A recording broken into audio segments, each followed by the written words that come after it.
వాహిని media ప్రేక్షకులకు నమస్కారం. నా పేరు TV Sudhakar Reddy, SVSG ayurvedic pharmacy. 18 సంవత్సరాలుగా మా గురువుల ద్వారా సంక్రమించిన ఆయుర్వేద వైద్యం చేయడం జరుగుతుంది. దానిలో భాగంగా షుగర్కి, థైరాయిడ్కి, జాయింట్ పెయిన్స్కి, ఆస్మాకి, ఇలా దీర్ఘకాలిక వ్యాధులకి చేయడం జరుగుతుంది. ఇప్పుడు ఈ మధ్యకాలంలో మామూలుగా ఏంటంటే ఈవెన్ పిల్లలు సహితం పైల్స్ కంప్లైంట్స్ వస్తున్నాయి. ఇప్పుడు ఈరోజు మీకు పైల్స్ గురించి, ఆ మందుల గురించి వివరంగా ఆయన ఎక్స్ప్లెయిన్ చేస్తారు, తెలుసుకోండి. నమస్కారం అండి. ఇప్పుడు మీరు నాకు ఒక 5-6 సంవత్సరాల నుంచి పరిచయం. బిఫోర్ 30 సంవత్సరాలుగా మీరు వైద్యం చేస్తున్నారు. మీకు ఎంత అనుభవం ఉంది? ఈ మామూలుగా పైల్స్ కంప్లైంట్కి మీరు సొంతంగా మందులు తయారు చేసి ఇస్తారు అని నేను కూడా చాలా మంది దగ్గర విన్నాను. అందుకని మిమ్మల్ని పిలిపించాను అనమాట. మీరు ఒకసారి అది పైల్స్ గురించి ఏ మందులు ఇస్తారో, అలా ఎందుకు వస్తున్నాయి ప్రాబ్లమ్స్ అన్నది మీరు తక్కువ సమయం ఉంటుంది, ఆ తక్కువ సమయంలో మీరు చెప్పండి క్లియర్గా. నమస్కారం అండి. ఈరోజు ఆహారపు అలవాట్లు, దైనందిన జీవితంలో మార్పులు, ఇవన్నీ కూడా కలిసి మనకి పైల్స్కి మూల కారణం అవుతున్నాయి. మనం తీసుకునే ఆహారంలో పీచు పదార్థాలు తగ్గిపోయినాయి, సమయాలు మారిపోయినాయి, ఆహారపు పదార్థాలు కూడా మారిపోయినాయి. పూర్వకాలంలో రోజు తీసుకునే ఆహారంలో కూరగాయలు, పీచు పదార్థాలు, పులుసు కూరలు, తక్కువ కారంతో వాడేవి, తక్కువ నూనెతో వాడేవి ఉండేయండి. ఇవాళ అన్నీ కూడా ఫ్రైలు అయిపోయినాయి. ఈ ఫ్రైలు తీసుకునే వల్ల శరీరంలో వేడి పెరుగుతూ ఉంది. ఈ వేడి పెరగటం వల్ల శరీరంలో ఉన్నటువంటి నీటి శాతం మెల్లమెల్లగా క్రమంగా తగ్గిపోతుంది. జీవక్రియలకు కావలసినటువంటి నీరు సరిగ్గా అందటం లేదు. ఫలితంగా శరీరం కొన్ని ప్రాంతాలు అంటే మలమూత్రాల నుంచి కూడా నీటిని తిరిగి రీఫిల్ చేసుకుని వాడుకోవాల్సి వస్తుంది. ఈ క్రమంలో మలం గట్టిపడుతుంది. ఈ మలం గట్టిపడటం వల్ల అది బయటకు రావడానికి చాలా ముక్కాల్సి వస్తుంది. ఈ ముక్కే క్రమంలో అన్నవాహిక చివరి భాగంలో చాలా సున్నితమైనటువంటి నరాలు ఉంటాయి. ఈ నరాలు ఆ వాటి మీద ఒత్తిడి పెరిగి, ముఖ్య క్రమంలో ఒత్తిడి పెరిగి అవి ఒక్కొక్కసారి పగిలిపోతున్నాయి, లేకపోతే వాచిపోతున్నాయి. ఈ వాయటాన్నే మనం మొలలు, పైల్స్ అంటారు. నమస్తే అండి. మీ మాటకు అడ్డుపడ్డాం. ఏం లేదు, పూర్వం అంటే మాకు తెలుసున్న టైంలో నేను పేషెంట్కి ఇస్తున్న ప్రకారం కావునగా నెలకొకసారి లేదంటే 3 నెలలకు ఒకసారి ఆముదం తాగిపించేవారు. అవునండి. ఆ తాగించటం వల్ల మన డైజెస్టివ్ ట్రాక్ క్లీన్గా ఉంటుందని చేసేవాళ్ళం. అవునండి. దాంతోపాటు సునాముఖి, స్వర్ణముఖి అని చారు కింద కూడా కాసి తాగిపించేవారు. అవునండి. అది మంచి విధానాలేనా కాదా? చాలా మంచి విధానాలండి. ఇవాళ ప్రతి మనిషి పూర్వం ఏం చేసేవాడంటే కాలానుగుణంగా ఆహారం మార్చుకునేవాడు సార్. ఇప్పుడు చలికాలం వచ్చింది, కొద్దిగా వేడి చేసే ఆహారం తీసుకునేవాళ్ళు. వేసవకాలం వచ్చింది, కొద్దిగా చలవ చేసుకునే ఆహారం తీసుకునే. వేడి చేసే ఆహారాలు అంటే ఇప్పుడు వేడి చేసే నాన్ వెజ్ కొద్దిగా వేడి చేస్తుంది, కాకరకాయ లాంటిది వేడి చేస్తుంది, అధిక నూనెతో చేసిన పదార్థాలు కొద్దిగా వేడి చేస్తాయి. ఇది బయట చలిగా ఉంటుంది కాబట్టి మన శరీరం కొద్దిగా వేడి కావాలి కాబట్టి అరుగుదలకి కావాల్సినటువంటి వేడిని సృష్టించాలి కాబట్టి ఆహారంతో పాటు ఆవకాయ పచ్చడి లాంటివి ఇవి తినొచ్చు. ఇప్పుడు తినొచ్చు అంటే మీరు ఇప్పుడు మామూలు పైల్స్ పేషెంట్ అన్న వాళ్ళు ఆవకాయ పచ్చడి అన్నా తినకూడదండి. మీరు చెప్పిన ప్రకారం మామూలుగా ఎలా అంటే కార్తీక మాసం, చలికాలంలో కార్తీక మాసం వస్తుంది ముందు స్టార్టింగ్. అవునండి. కార్తీక మాసంలో స్టార్ట్ అయినప్పుడు ప్రతి ఇంట్లో కందా బచ్చలు వండుకుంటారు. అవునండి. ఈ కందా బచ్చలు వండుకోవడం వలన పైల్స్ కంప్లైంట్ ఉండదు అని నానుడి. ఎందుకంటే ఎప్పుడు కంద బచ్చలి కలిసినప్పుడు ఏంటంటే దుంప పదార్థం, ఆకుకూర కలిసినప్పుడు డైజెషన్ బాగా ఇంప్రూవ్ చేస్తుందని, ఏదైతే మలాశయ ద్వారాలు ఉంటాయో ఆ ద్వారాల్లో ఉన్న ఇన్ఫెక్షన్ కూడా తగ్గించే గుణం కందకున్నదని చెప్తారు. ఎంతవరకు అండి? అది 100% కరెక్ట్ అండి. కందతోనే కొన్ని రకాలైనటువంటి పైల్స్ మందులు కూడా తయారు చేస్తారండి. అయితే ఈ తీకంద కాదండి, అడవి కంద అంటారు దాన్ని. అడవి కంద అంటారు చేస్తారండి. అది అడవి కంద తీసుకోవటం వల్ల కంద బచ్చలి లేదా అడవి కంద తీసుకోవటం వల్ల ఏమవుతుందంటే ఆ యొక్క ఆ మలాశయానికి బలాన్ని కూడా ఇస్తుంది. ప్లస్ మలాన్ని ఎప్పుడు కూడా గట్టిపడనివ్వదు. దానివల్ల ఏమిటంటే ఎక్కువ వచ్చేస్తుంది.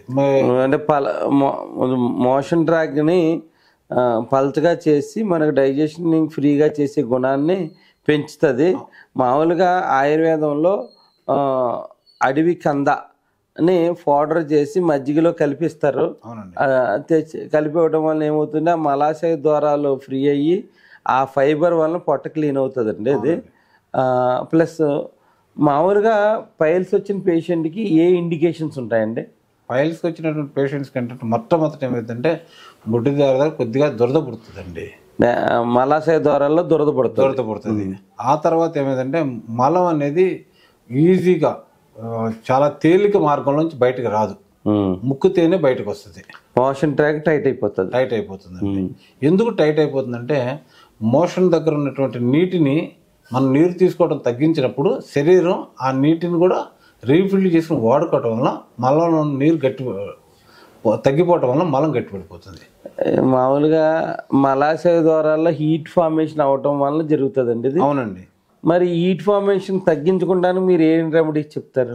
హీట్ ఫార్మేషన్ తగ్గించుకోవడం న్యాచురల్గా ఏంటంటే మన ఆహారంతో పాటు పూర్వం నుంచి వాడుతున్న విధానం ఏంటంటే సగం ఆహారం కూరగాయలు పప్పులతో తీసుకున్న మిగిలిన సగం ఆహారం మజ్జిగతో తీసుకునేవాళ్ళు అండి. మజ్జిగ అంటే ఇప్పుడు ప్లేట్లు వచ్చినాయండి, ప్లేట్లలో మజ్జిగ ఉండట్లేదు. ఇదివరకు కంచాలు ఉండేవి, కంచాల్లో అన్నం పెట్టుకుని కంచం నిండా మజ్జిగ పోసుకునేవాళ్ళు. దానివల్ల ఏంటంటే కొంత నీరు శాతం ఎక్కువ తీసుకునేవాళ్ళు. మజ్జిగ తినే కంచంలో మజ్జిగ ఇట్లా తాగేవాళ్ళు. ఇప్పుడు ఏదో మజ్జిగ పోసుకుంటున్నారు అంతే. మజ్జిగ కదండి, పెరుగు వేసుకుని కొద్దిగా జస్ట్ తీసుకుని ఏళ్లతో తింటున్నారు. ఇదివరకు కలుపు తినేవాళ్ళం, ఇప్పుడు ఏళ్లతో తింటున్నారు. అది కూడా ఏదో తిన్నామని చెప్పి తింటున్నారు. ఆవిడ చిలికిన మజ్జిగ వేసేవారు వెన్న తీసి. అవునండి. దాంట్లో విటమిన్స్ మినరల్స్ తో పాటు ఫైబర్ కూడా ఉంటుందండి.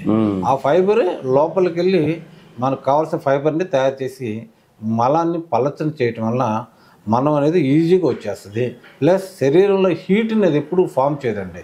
ప్లస్ శరీరం ప్రేగుల్లో మంచి బ్యాక్టీరియాని కూడా సృష్టించే శక్తి మజ్జిగకు ఉంది. మామూలుగా చాలామంది నాన్ వెజ్ ఏదైనా చికెన్ కానీ మటన్ కానీ తిన్నప్పుడు, ఫిష్ తిన్నప్పుడు మజ్జిగ తాగరు అనుకోండి, చర్మవ్యాధులు వస్తాయని ఫిష్ తిన్నప్పుడు మజ్జిగ తాగరు.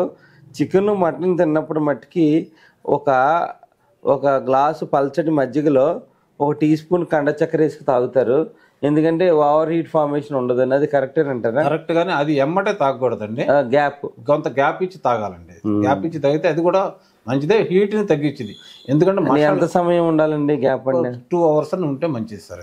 ఇప్పుడు మామూలుగా నాన్ వెజ్ తిన్నామండి, తిన్న తర్వాత ఏంటంటే 2 గంటలు పోయిన తర్వాత పల్చటి మజ్జిగలో కండ చక్కెర వేసుకుని, పంచదార అన్నది మన ట్రెడిషన్ కాదు. అవునండి. కండ చక్కెర వలన బాడీకి చల్లదనాన్ని చేసి ప్లస్ యానల్ రీజియన్ హీట్ రాకుండా, మీరు తిన్న నాన్ వెజ్ వల్ల హీట్ రాకుండా ప్రొటెక్ట్ చేసే గుణం అయితే ఉంటుంది. అవునండి. దాంతోపాటు మీరు మామూలుగా పైల్స్ పేషెంట్కి ఎక్స్టర్నల్గా ఏమి ఇస్తారు? ఎక్స్టర్నల్గా ఇచ్చేటువంటి పైపోతగా అదే సార్. ఎక్స్టర్నల్గా మనం ఇచ్చేది ఏంటంటే సాధ్యమైనందుకు ఆముదంతో చేసినటువంటి ఒక మందు ఒకటి ఉంటుంది సార్. అది లోపలికి పూసేటట్టు చేయటం వల్ల ఏమైందంటే లూబ్రికెంట్ లాగా పనిచేసి గట్టిపడిన మలాన్ని కూడా బయటకు తీసుకొచ్చేస్తుంది అది. ఇప్పుడు మామూలుగా మీరు అన్న ప్రకారం యానల్ రీజియన్లో ఇచ్చింగ్ వచ్చినప్పుడు కామన్గా ఏంటంటే డ్రైనెస్ అంటారు. అవునండి. ఆ డ్రైనెస్ పెరిగినప్పుడు ఆ మలాశయ ద్వారం దగ్గర మనం ఆముదాన్ని అప్లై చేయటం వల్ల అన్నిటికన్నా అధిక జిడ్డు ఉండేది ఆముదమే. అవునండి. అందువల్ల ఏంటంటే ఎక్కువ యానల్ రీజియన్లో హీట్ ఉన్నా కూడా డ్రై అవ్వకన్నా ఒక 6 hours పాటు లూబ్రికేషన్ ఫామ్ చేస్తాం. అవునండి. అంటే మీరు ఆముదాన్ని ఎక్స్టర్నల్ అప్లికేషన్ కింద ఇస్తారు. అవునండి. మరి మోషన్ ట్రాక్ పలచబట్టడానికి ఏమి ఇస్తారండి? మోషన్ ట్రాక్ కావాల్సింటే సున్నాముఖి లేదనుకుంటే గుల్కంద్ అని ఒకటి ఉంటుంది సార్. ఇది గుల్కంద్ అంటే మన పాన్లో వాడతారు. అవునండి. గులాబీ పూలతో చేసినటువంటి లేహ్యం, దాన్ని కానీ లేకపోతే అవి కూడా లేనప్పుడు మజ్జిగలో పంచదార కానీ లేకపోతే కండ చక్కెర కానీ వేసుకుని తినమని. మీరు మరి గుల్కంద్ మాకు చేసే విధానం చూపిస్తారా? తర్వాత చూపిస్తానండి. ఎందుకంటే చాలా మందికి ఏంటంటే గులాబీలు దొరుకుతాయి. అవునండి. ఆ గులాబీలు కండ చక్కెరతో చేస్తారు గుల్కండ అన్నది. అవునండి. ఈవెన్ పిల్లలకు కూడా సాయంత్రం భోజనం అయిపోయిన తర్వాత ఒక 1/2 టీ స్పూన్ తినిపిస్తారు. నేను చాలా మందికి పేషెంట్కి ఇచ్చాను నేను. అది దీనికోసమే కాదండి, దీన్ని రోజువారీ ఆహారంలో తీసుకోవటం వలన శరీర రక్తంలో శుభ్రపడుతుంది, కొత్త రక్తం పుడుతుంది, శరీర రంగు కూడా ఛాయ్ కూడా మారుతుంది. ఛాయ్ కూడా గులాబీ రంగు ఛాయ్లోకి మెరిసిపోయేటువంటి గుణం కూడా పెరుగుతుంది. కళ్ళకి చాలా చాలా మంచిదండి. హీట్ ఫార్మేషన్ ఉండదండి. కళ్ళకి చాలా చాలా మంచిది. కళ్ళు కూడా చేప కళ్ళకు మెరుస్తూ ఉంటాయి. అది ఇప్పుడు మామూలుగా సార్ చెప్పిన ప్రకారం గుల్కంద్ అంటారు. అంటే నాటు గులాబీలు లేదంటే మామూలుగా దొలికే గులాబీలు తీసుకుని దాంట్లో కండ చక్కెర లేయర్ కింద వేసి తయారు చేస్తారు. మీకు తర్వాత ఎపిసోడ్లో అది తయారీ విధానం ఎట్లా ఉంటుందో చూపిస్తారు. ఆయన రెగ్యులర్గా వాడే మందుని నెక్స్ట్ ఎపిసోడ్లో మీకు వివరంగా చూపించడం జరుగుతుందండి. ఆయన కుంకుడుకాయలు ముల్లంగితో ఒక మందుని తయారు చేస్తారు. ఆ మందుని తయారు చేసి ఆయన విక్రయిస్తారు కూడా. ఓపుకుండి తయారు చేసుకునే వాళ్ళు అయితే చేసుకోండి. ఆ విధి విధానాలన్నీ చెప్తారు. నమస్తే సార్. సెకండ్ ఎపిసోడ్లో మీరు దాని వివరంగా మాకు ఎక్స్ప్లెయిన్ చేసి చెప్పండి. అట్లాగేనండి. నమస్కారం.